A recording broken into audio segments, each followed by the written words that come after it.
Assalamu alaikum. If you have a child that's 6 years or older, they can go in the room over there, the meeting room over there.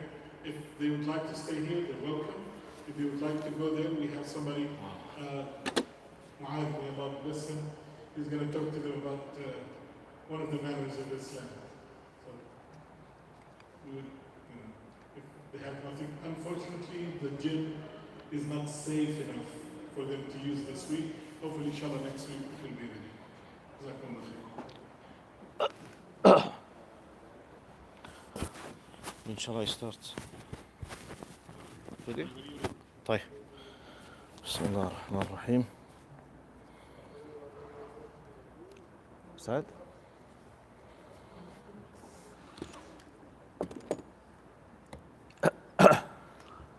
السلام عليكم ورحمة الله. بسم الله الرحمن الرحيم. الحمد لله والصلاة والسلام على رسول الله وعلى آله وصحبه ومن والاه. اللهم لا علم لنا إلا ما علمتنا إنك أنت العليم الحكيم.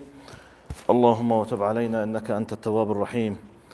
اللهم اجعل جمعنا هذا جمعا مرحوما واجعل التفرق بعده تفرقا معصوما ولا تدع فينا شقيا ولا محروما. السلام عليكم ورحمة الله وبركاته. حياكم الله وجزاكم الله خير. Thank you very much for being here. In the name of Allah subhanahu wa ta'ala, the most compassionate, the most merciful, all praise and thanks are due to him, and peace and blessings be upon his beloved Prophet Muhammad sallallahu alayhi wa sallam. He who is guided by the will of Allah, no one can misguide him, and he who is misguided, no one can guide him except Allah subhanahu wa ta'ala. I do bear witness that there is no God but Allah, and Muhammad is his messenger. Today's talk inshallah will be under the title of Why Not to Be Like Them. لماذا لا نكون مثلهم. Now, how the idea came to my mind and what I'm planning to talk about inshallah. You know, Allah subhanahu wa ta'ala told us about Muhammad sallallahu alayhi wa sallam in a great ayah where he said, لَقَدْ كَانَ لَكُمْ فِي رَسُولِ اللَّهِ أُسْوَةٌ حَسَنَةٌ قدوة مثال يحتذى. Allah subhanahu wa ta'ala, one of the main aims for the fact that he made Muhammad sallallahu alayhi wa sallam be a prophet receiving revelation for 23 years to be uswa. Uswa can be translated like example, good example, role model. Okay? So he was receiving and applying, living according to the message. That's why when Aisha radiallahu anha, she was asked about كيف كان خلق رسول الله. How was the manner, the ethics, the behavior of Rasulullah? قالت كان خلقه القرآن. She said his manner basically was the Quran. He was applying the Quran. Okay, now this is something that we all know.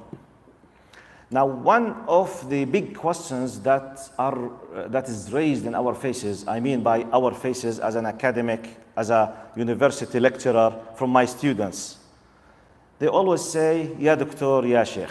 يعني the time of Prophet Muhammad sallallahu alaihi wasallam, as-Sahaba, at least the Sahaba, they used to see Prophet Muhammad. He was supporting them directly. When he just raised up his hand, Ya Allah, you know, a miracle could happen at any time.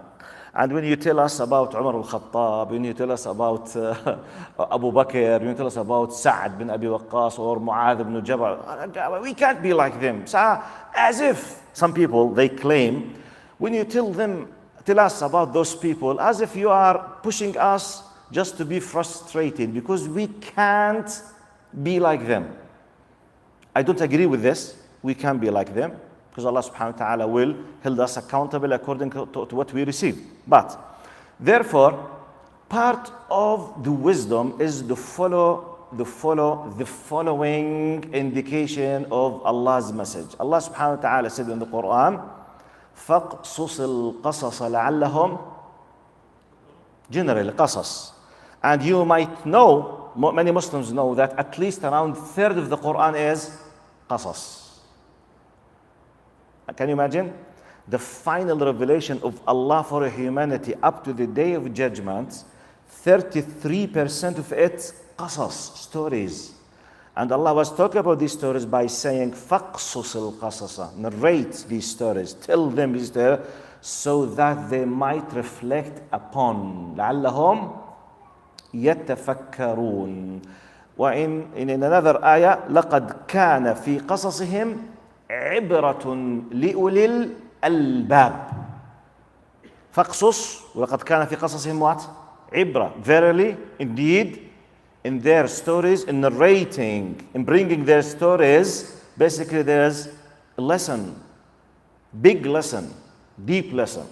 So taking in consideration these things, and taking in consideration nowadays, one of the things that I decided to do in my life, with a big part, to use realistic stories from our time. It's not necessarily always just to keep talking about, because some people, they can't meditate. Okay, if this is your problem, let me tell you about some people who used to live in our time, and look how they managed to do, and what did they do. If you want to choose from the Sahaba, it's open for you. From Muhammad ﷺ, it's beyond discussion. He is the first qudwa, and he's the first uswa, the first role model. If you can't imitate the Sahaba, let you and me now, in about 50 minutes, go on a journey with about 3 to 4 stories, real stories. I came to know them. Sometimes maybe I heard them, or I lived some of them, or it was narrated to me by the hero of the story, or whatever. So, and every story contains a message. Our sitting here basically is under the title, Why Not to Be Like Them.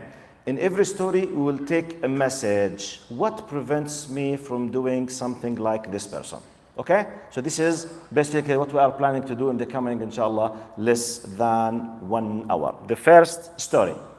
The first story happened in one of the, what is used to be called East European countries. Before they they were united. We used to have East Europe and West Europe. I was told this story, as I remember, about maybe 15 years ago by one of my students. She was telling me about her brother, or the friend of her brother. And she forgot the name of the country. Whether it's Romania or Bulgaria, or I don't remember, but it's one of the East European countries. An Arab Muslim, he was visiting this country. He was in a taxi. Out of a sudden, he saw a very old car driven by an old man, and in the back of the car, in the back screen glass of the car, it was with like a, big, writings says, if you want to know about Islam, please stop me. Very simple. So this Arab Muslim, who was able to read the language of that country, he asked the taxi, please just stop him. What was the sign? It reads what? If you want to know about Islam, just what? Please stop me. So he stopped him. Hello, yes. What's the story? Okay, I want to know about Islam. Now, that person was a very old person. Look what he did. He came to the boot of the car, okay, to the back. He opened the back, very old car. Amazingly, he discovered that he divided the back of the car into like small boxes. And all the boxes, they were filled with flyers about Islam in about 15 to 20 different languages. This is a retired person, very poor, very humble. He can't speak but the language of his country. When he was retired, he was regretting that he is not able to do something for Allah. He kept on thinking, then this idea came to his mind. He went to all of embassies in his country that they have to do with Islam. Pakistani embassy, Saudi embassy, Jordanian, anything has to do with Arab and Islam. He knocked their door, the consulate, the consul, the embassy, whatever. Do you have anything, any brochures, can you give me in your language about Islam? So most of them, they provided him in their own languages. He collected these hundreds of things, about 20 languages, full the car. He made like small partitions inside the back of the car, and he put them. And while he was driving, doing any kind of work, voluntary work, working just to seek rizq or whatever, he puts this sign. When someone stops him, he will try his best just to realize what is the language. Even if we can't speak languages, but sometimes We can communicate with one word. For example, I myself, I can speak just Arabic and English, and I know a little Russian. But I can realize who's the Italian just because where you from, you, انت وين, you say Italiano, okay, خلاص, Italy, that's it. Okay, Paruski, okay, this is Russian, خلاص. Okay, Mexicano, okay, he's from Mexico. It's not a big deal. Espanol, whatever, any word he will say, I will realize it's not a big deal. I'm not asked. So just by one word, he will realize what is what. So, okay, please choose. If he cannot realize, come, just by the sign. Choose which one of them. The one who's following some specific language, he will pick up which language who knows, it's his language. Okay, this is thank you, spasita, thank you, shukran, barakallah fik, whatever. Then he leaves. That's it. The story is ended. What is the message? Don't ever, at least the message as I understood it, don't ever underestimate yourself. You can do amazing things if you have the niyyah, intention, sincerity, ikhlas, and the the concern. Allah will guide you to do something. What did this cost him, by the way? How many millions? How many thousands? Nothing. Just the fuel that he spent when he was surrounding. Maybe if you go to a small picnic with your family, you will put more than that. Just the barbecue with the fuel and with the sweets with your family. Just for one picnic, you will pay maybe 5 or 6 times more than what you will spend. Look now. Look how many good things he might be doing. Allah knows, by the way, he will not be able to discover what kind of a great effort he has done till he passes away and he will meet his Lord in the day of judgment. Allah knows. So the first story with the first message, please let us, all of us,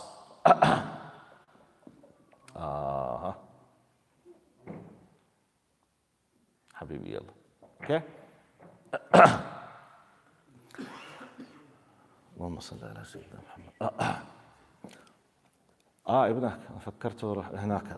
اللهم صل على سيدنا محمد. نسيت شو كنت عم بحكي. The message from the first story. أي story? About the 2 guys who were going. I do 2 guys. اللهم صل على سيدنا محمد. Okay? So the first message, basically, at least from my, by the way, which is what? Don't ever look down at yourself. You are a Muslim. You are a believer. You are a mu'min. I repeat, you need just 3, the triangle of the greatness. Niyyah, ikhlas, sincerity, concern, and intention. Allah will guide you. By the way, niyyah, ikhlas, wa they don't need any money. They need just to do some kind very tough processing for your heart. Then Allah subhanahu wa ta'ala will guide بإذن الله عز وجل. يا أخوات ممكن تاخذوا الولد معلش أنا مش عارف أركز منه. يا أخوات مين أم الولد هون لو سمحتوا؟ حبيبي مين والدته عفوا؟ إذا تكرمت الله يجزيكم الخير. Losing the concentration is very difficult. Okay, let's go to second story with a second message. About maybe 9 years ago, I was invited to Italy at the end of Ramadan, that last 10 of Ramadan, عشر الأواخر. So I had like a tour with a few cities around Milano. In one of the masajid, I gave like a khatira. The khatira provoked the memory of the imam who happened to be Jordanian, and he was an imam there since 28 years. So the imam said the following story to me and to the audience of the Taraweeh.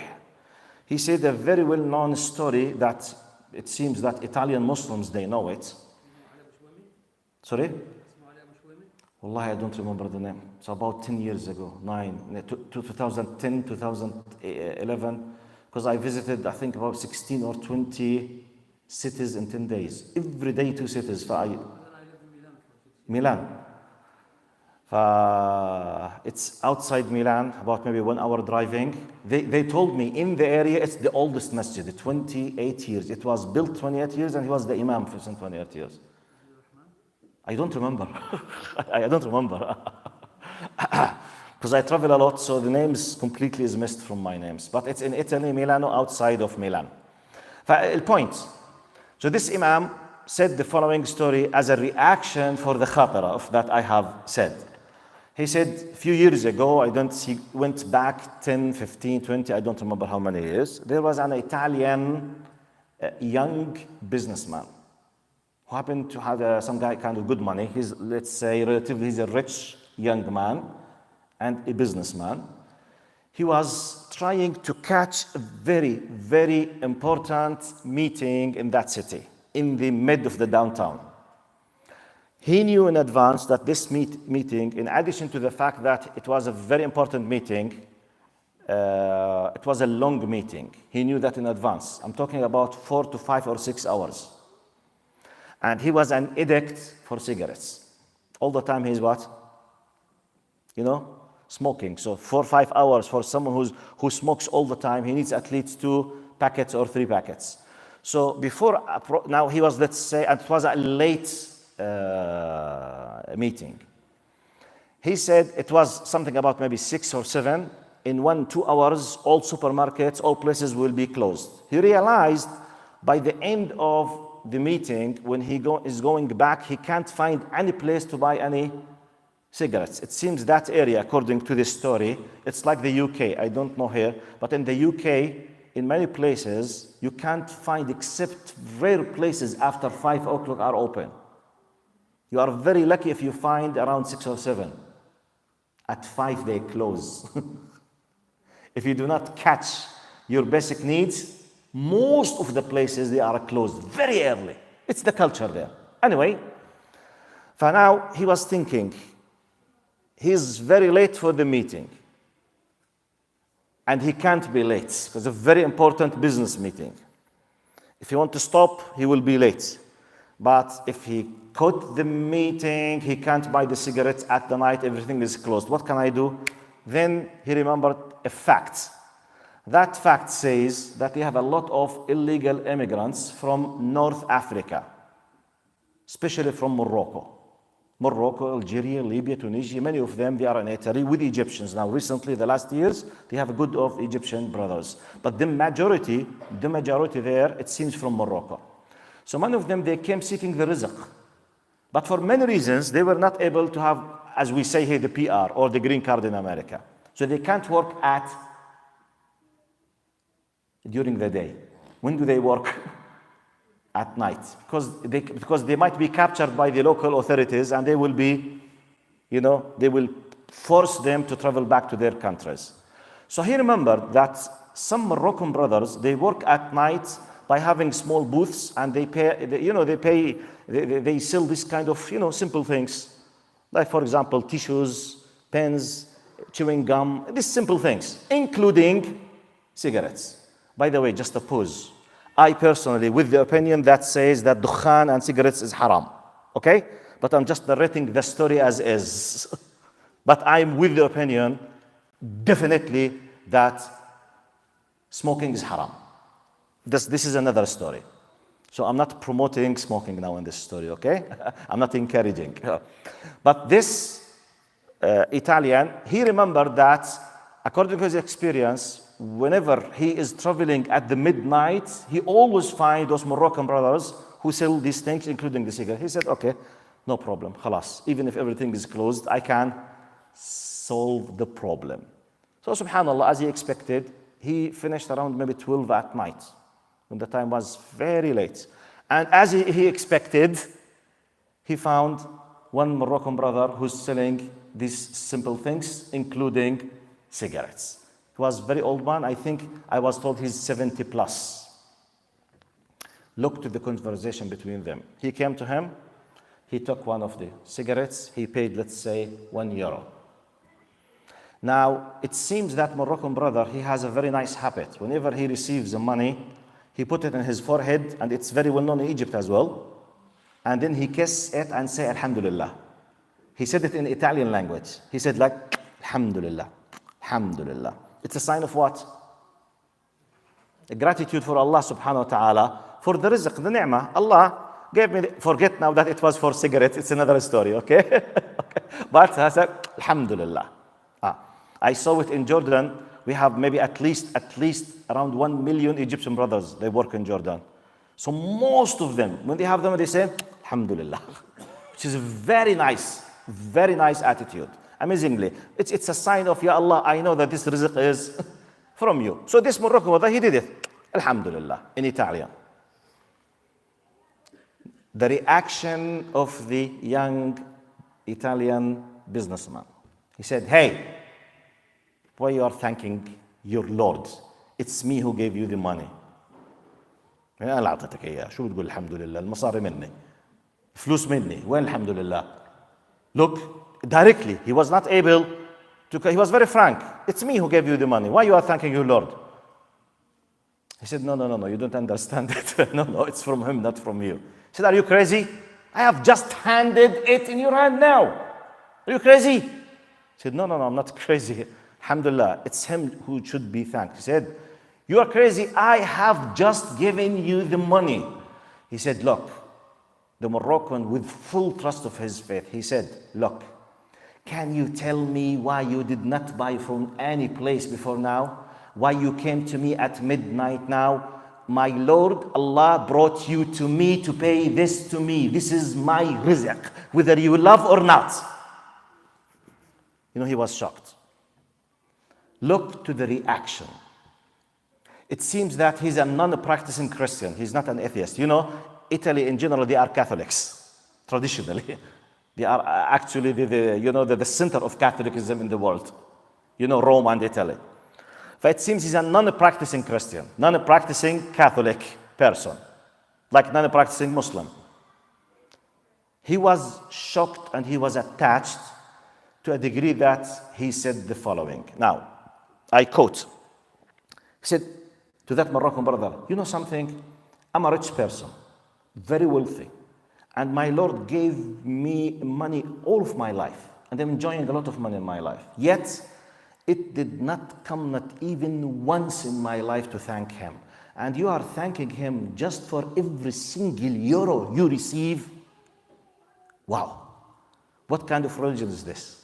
What kind of attitude? What's exactly in you? Then he told him that this is Islam. And I'm a Muslim, Islam teaches me, blah, blah, blah, etc. The end result, he converted to Islam. End of story, he converted to Islam. Then I knew about this person some details, but I'm not sure from it. That's why I'm afraid to narrate them. But this is the part that I'm sure from, because I heard something else about him. But I'm not sure. So I will stop the story by this stage. Now this is the story. What is the message? By the way, let me ask some of you.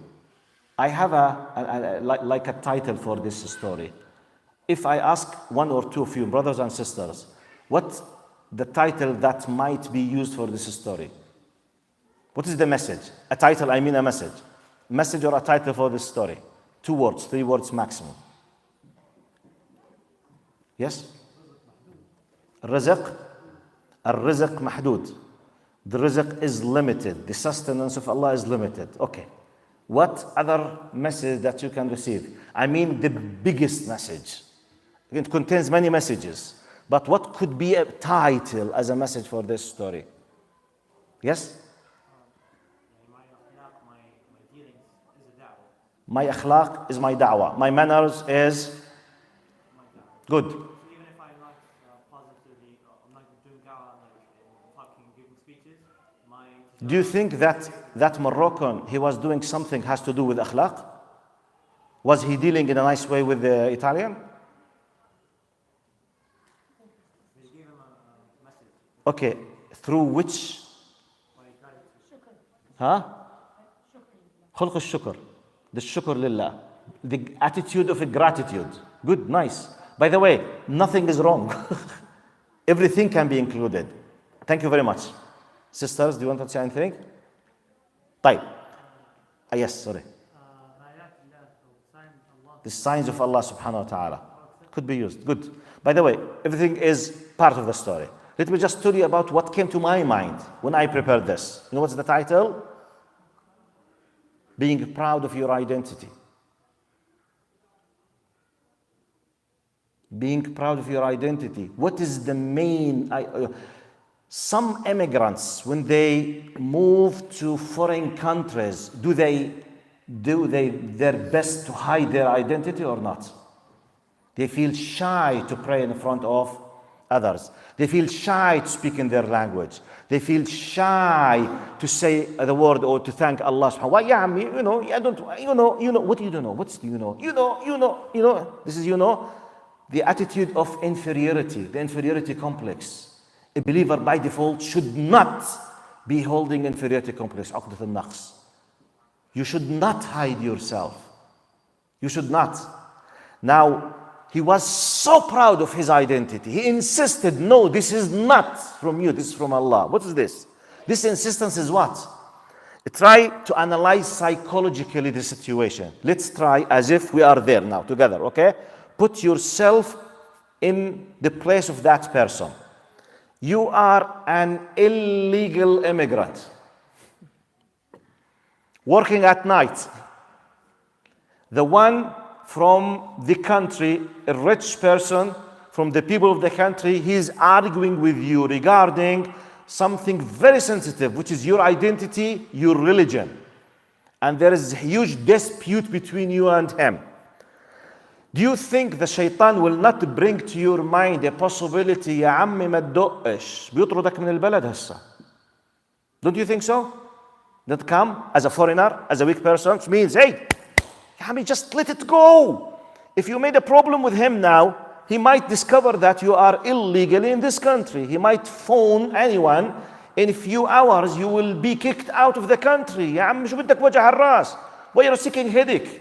Allah knows your heart. Just shut up your mouth and that's it. يا عمي حبكت. خلاص. احكيها بقلبك. Say it in your heart. بالله عليكم. How many of us, if we are in his place, this way of thinking will come to our minds? I personally, it will come. Wallahi. Insisting, so I'm talking about being proud of your identity. Please. Don't let Islam be down in front of others because you are holding Islam, whether you love or not. Look to this brave person. Alhamdulillah, this is identity. I'm not talking about, because anything else will lead to the same result. So we are not just including the amazing attitude of gratitude. Exactly. About rizq, yes. The big umbrella. I'm proud of what I have. Please know what I have. I don't care what you think about me. This is what I have, and I'm proud of it. So this is the second what? Story and second message. And by the way, please, I urge you, any one of you, do your best. If you felt that you are benefited or somehow you received some kind of benefit, convey the message to the others. Tell your children, tell your husbands, tell your wives, your kids, your colleagues. Do your best to spread as much as you can, inshallah. Third story. I heard this story from an Egyptian da'iyah, one of the brothers who calls to Islam from Egypt. Actually, it's a story that came to me through the social media. It's an amazing story. This sheikh, he says, it seems this sheikh, he was a specialist in something has to do with Quran and Sunnah, and he lives in Alexandria, Alexandria. He was traveling to an area called Al-Uqsur or Al-Uqsur. I think it's in the south, Sheikh says it. South, Al-Uqsur? It contains a lot, one of maybe the biggest place which contains a lot of monuments and, the pyramids and the pharaohic, this kind of شو الآثار بالإنجليزي نسيتها أنا؟ آثار بشكل عام. آثار التاريخية.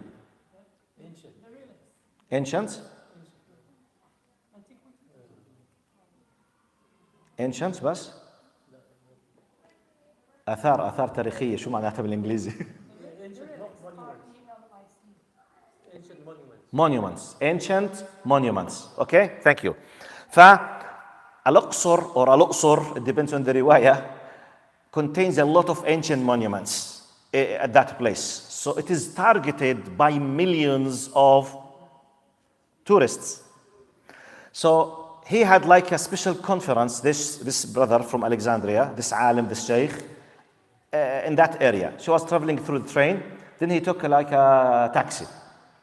Now the taxi driver, he asked him, it seems from your appearance that you are a sheikh, you are a alim, yes. Are you going to that conference? Yes. It seems he picked up many people before him because they were coming to the conference. When he saw him, he realized that he's a sheikh and he's a alim. Assalamu alaikum, hayyakum Allah, halak Allah. He's a sheikh and a alim and he has a conference. He gave him this amana, this trust. He said, Ya sheikh, I will give you my story. Please let the people know it. And this sheikh and alim, he did really record it and I took it through the social media from him. He said, I will tell you my story. Now the taxi driver is the one who's talking. He said, I'm a person, and this is story at least 35 or more years from now. It's at the time of the cassettes. You know the cassettes? By the way, some new generations, they don't know the cassette now. I think if you are below 20, you don't know the cassette. I think. But most of you are above 20, you know the cassettes. Because now it's, even some people, maybe they don't know the CDs. Because everything just iPad, iPhone, touchable things. Maybe they know the USB, the Blu-ray, but many people, they don't know the cassettes. By the way, how many of you, they know what I'm talking about, the cassette? You know? Okay. It's an old style of preserving data before the CD, okay? It's about 35 years. So the taxi driver says, he said, yeah, Sheikh, my story basically is that, let me take this.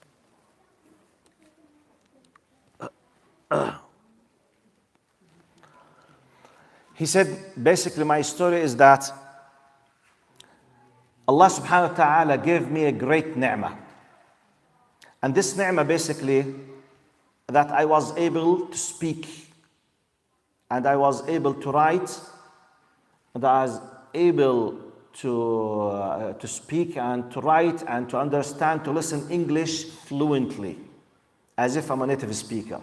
But unfortunately, I was not using this ability, this gift, this ni'mah in Egypt for something that has to do with khair. He said, all of my time, at that time, I was just listening to the radio stations, following the latest, like the metallic music, rock and roll music. And I used to make special collections in cassettes.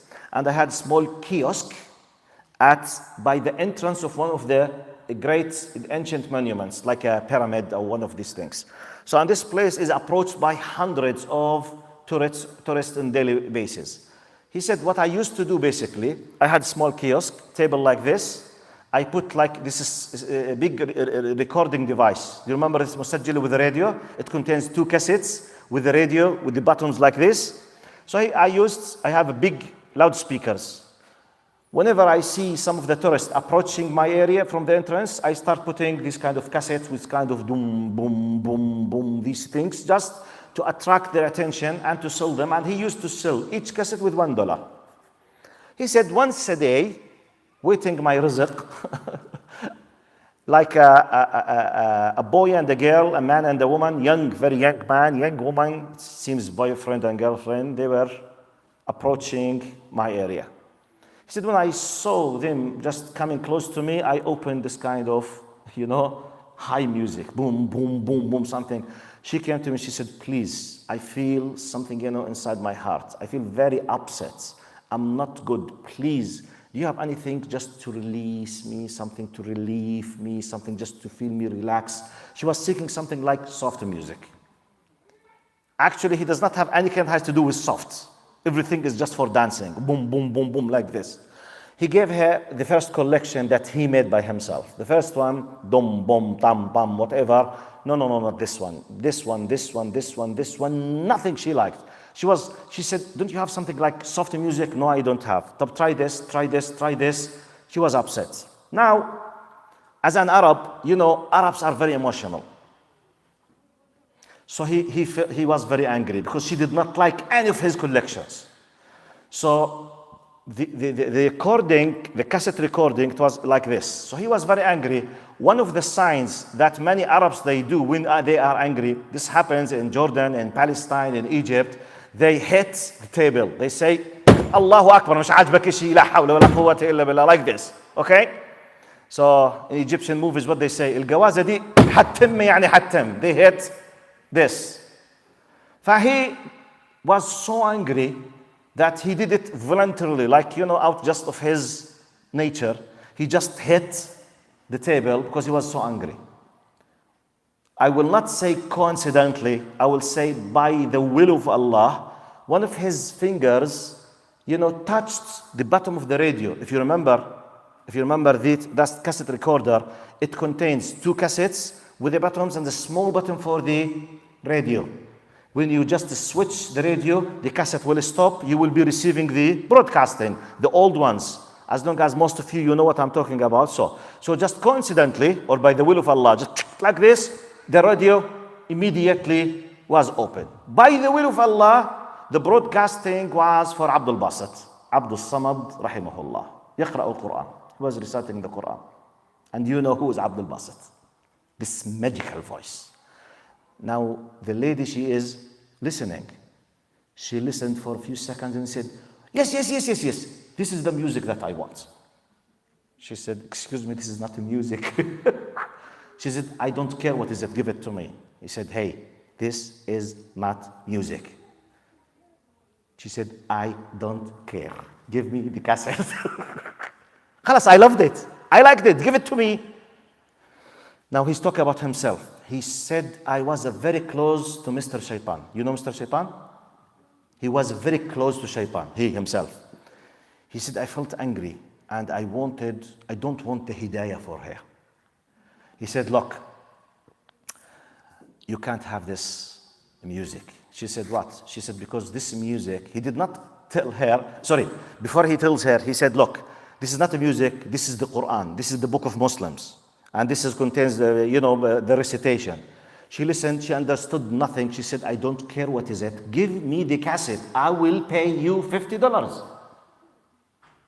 He said, I was so close to the shaitan to a degree that, khalas, everything is blocked here. I want to kick her out of my way. He lied and he told her the following. He did not admit that it's the Quran, it's radio, and I don't have it. I'm sorry, I'm not a practicing Muslim. I will bring you the cassette. No. He said, I can't give you this cassette. He said, I decided to put a very, very tough obstacle, which is impossible for her to achieve, which is, look what he lied. He said, I can't give you this cassette. She said, why? He said, actually, in our culture, if you want to have this cassette, you have to be covered, to wear the hijab, and it's impossible for me to give it to you. Which she's lying, طبعا. He said, for my amazement, she came to the cover of the table, like this one. She pulled the cover completely from the table.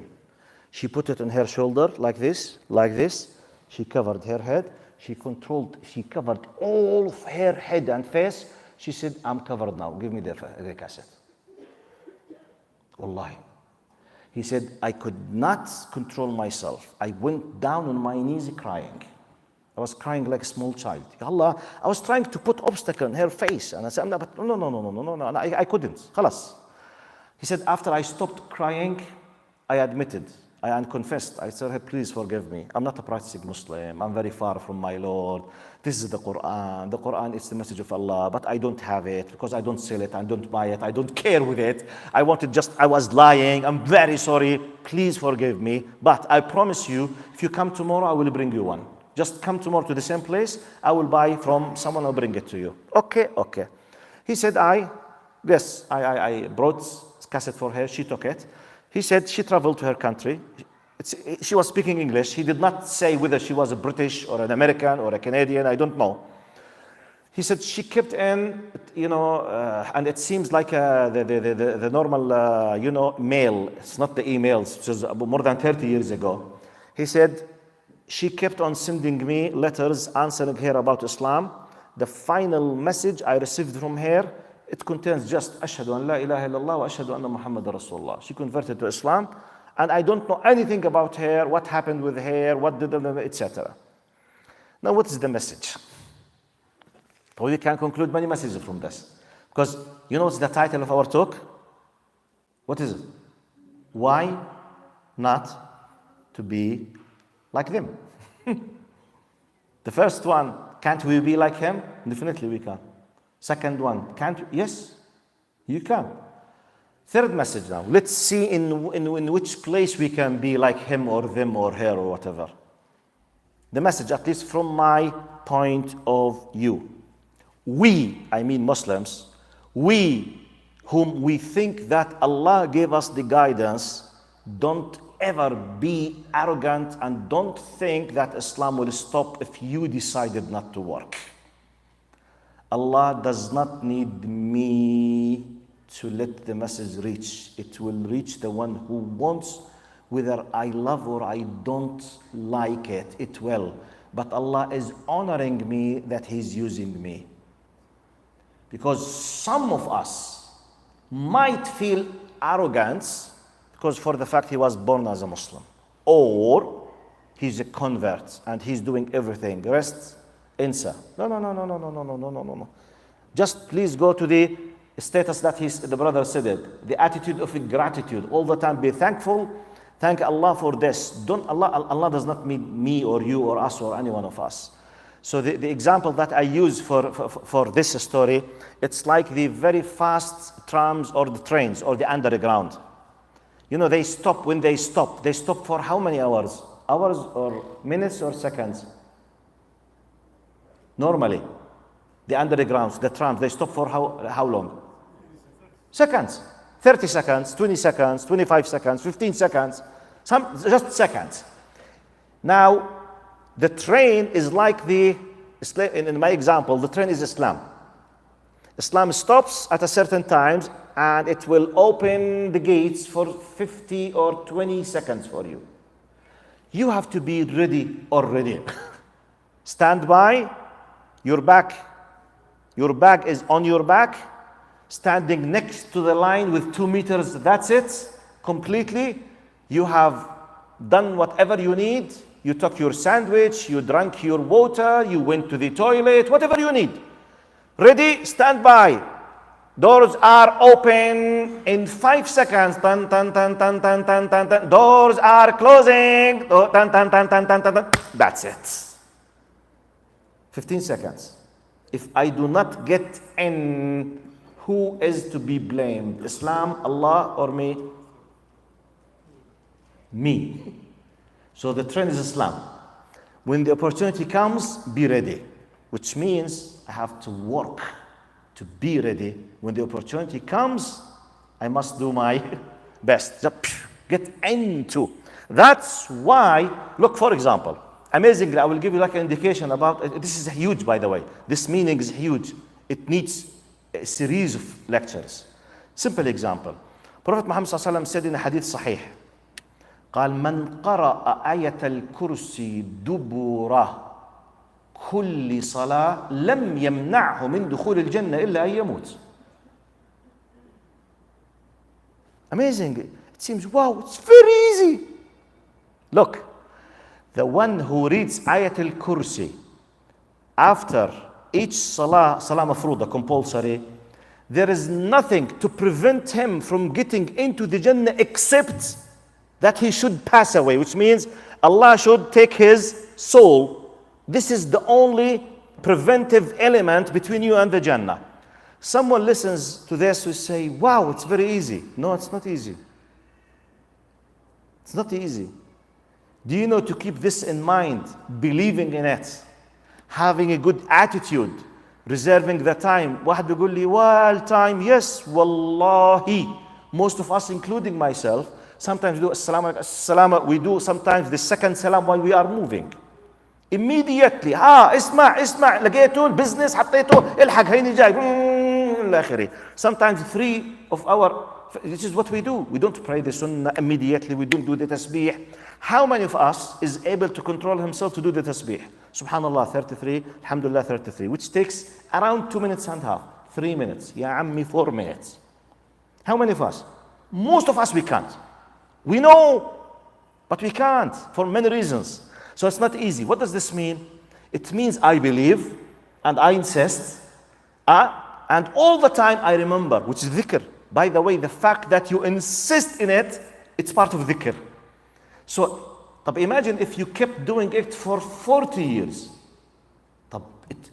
For many reasons, you became lazy, ill, you are ill, sick, problems, psychological, you come back, you come back, you come back, you come back. When if you forget, Prophet said, Man qara'a dubura kulli salah after lam yakun illa al-jannah. Okay, are you doing your best to do it all the time? Which means, are you ready? This is the message. Are you ready? What does it mean ready? Let's take the biggest example.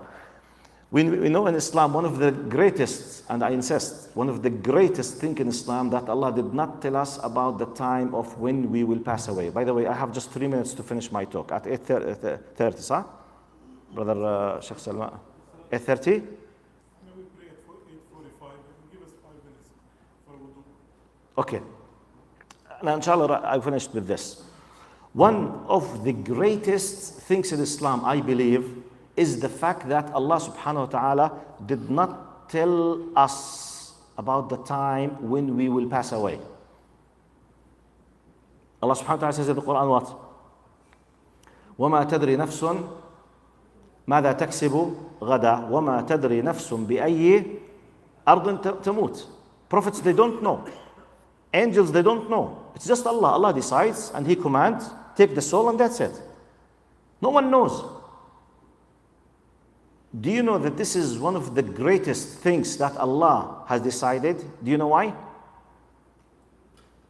Do you know why?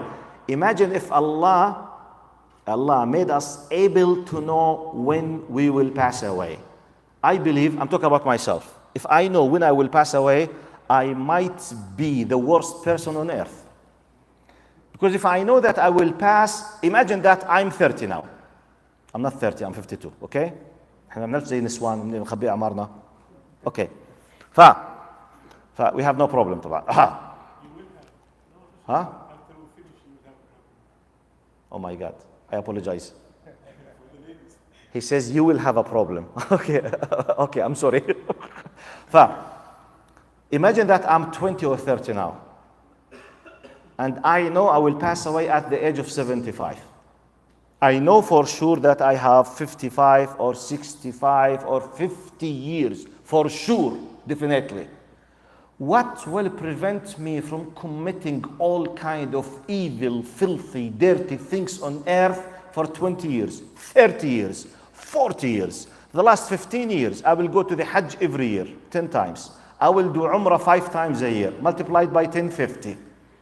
And all the haram money that I will collect from the 40 years of drugs and killing and gangs and mafias and all of them, I will use part of them to donate and to do khair. And I will put the hat on my head. I will be the first row in the masjid. I will do 1,000 tasbihah. I will do khitmah 10 times a month. That's it. Why not? By the way, why not? If I know. That's why, alhamdulillah, that Allah did not tell us we will pass away. Wallahi, maybe the best of us will be the worst person of us. We will be arrogant because we know. If we know, we will act upon it. That's why part of the amazing benefits of being ready is the fact that you don't know when you will pass away. So be ready all the time. Because if you know, why to be ready? If I told you, look, coming 48 hours at any time, someone will call you to go to that place. If you don't go, you will lose your job and you will lose a salary of $10,000 a week, $40,000 a month. 48 hours. Do you think you will sleep? Do you think you will sleep? 40,000 a month, tax-free. You have just to answer the phone that could come at any moment in the coming 48 hours. Who will sleep? Who will sleep? I personally will not sleep. 40,000 a month tax-free just by replying the call. I will not sleep. I will take all kind of medicines on earth. I will reply the call, خلاص. I will guarantee. I'm ready. If someone came to you, يا عمي go and enjoy your time. يا عمي enjoy your time. وين أنت؟ يا عمي 40,000 a month مشان الله. شو enjoy your time? I will not enjoy your time. Later I will enjoy. The 40,000. I can enjoy. I can let my brothers enjoy. I can't let my mother enjoy. I can't let all the tribe enjoy. I don't want the enjoyment of this. Do you know what I'm indicating to? Be ready.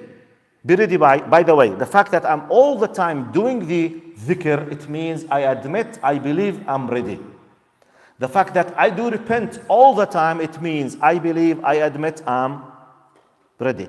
I ask Allah subhanahu wa ta'ala to accept from all of us. Just a quick conclusion. Today, the brothers, they have qiyam here. After the Isha, they will have qiyam. This is a story, basically the main title, it was هيا بنا نؤمن ساعة, I think. هيا بنا. Let's come on to practice our faith, our belief for an hour. My talk was about why not to be like them. The idea was about some people, they complain that we can't imitate exactly the Sahaba or sometimes Prophet Muhammad sallallahu alaihi wasallam. They are on a very higher level. If you find this problem, we can bring you some good stories from others. وصلى الله على سيدنا محمد وعلى آله وصحبه وسلم تسليما. Okay, you want to ask? And by the way, I finished. If you want just to leave for your wudu, you can. But I will answer this question. I will conclude, inshallah. Yes. Let's do question and answer. Huh? If anybody has a question. If one question, right. I will repeat the question. Yeah. Going back to the hadith that you recite, After kul salah, yeah. there's nothing between you and going to Jannah, right? Except death. Except that. Yes. The ulama says that the ulama say the hadith you can understand the hadith by comparing to other principles and basic and there's a hadith very, very important to explain that, and other hadiths like this one, the Fada'il al-A'mal, most of the hadith regarding this issue. And it's regarding, Nabi sallallahu alayhi wa sallam said, الصلاة إلى الصلاة والجمعة إلى الجمعة جزاك الله خير. رمضان إلى رمضان ولا تؤتى الكبائر. لا لا تسمع. It's very, very important that many people, including me, I used to Not to misunderstand this. not to misunderstand. If you commit a crime or something, major sin, then you read the Al-Fatiha after Salah, then you die. I got your point. Jazakallah khair. Okay. The brother, he's just paying my attention to something very important. I might be, maybe I missed, it did not come to my mind. Sometimes, some quotations, some highlights might be misunderstood. He's saying some of us might understand from this, regardless of what I'm doing all the time, the fact that I just read Ayat al-Kursi after the Salah, khalas, I'm fully covered. No. This is part of a full package. He was reminding us, Jazahullah khair, with other ahadith, such as الصلاة إلى الصلاة, الجمعة إلى الجمعة, العمرة إلى العمرة. In many ahadith, كفارة, it deletes, okay? Allah will forgive you, قال مجتنبت الكبائر, as long as you are doing your best not to commit the major sins intentionally, with full intention, okay? Which means, he was just referring, this hadith, it was part of a big passage. I was assuming that it's clear in your mind, but it's good that he paid my attention to the fact that it's a full package. It's not a matter of that I'm drinking, for example, alcohol, and I'm very rude, la qaddar Allah, with my mother, and I deal with riba, and I don't lower my gaze, I look to haram scenes, but I do my best in reading the after the fact, khalas, no. It's not the case. I'm saying, as long as doing my best, including this. But this is one of the things, it was an example to give you a sign about are you ready or not. Jazakallah khair. Thank you very much. Finished? Question? Sallallahu ala Sayyidina Muhammad alayhi wa sallam. You can do your wudu and prepare for just a few minutes for Isha. Jazakumullah khair for inviting me. Barakallah feekum. Assalamu alaikum wa rahmatullahi wa barakatuh.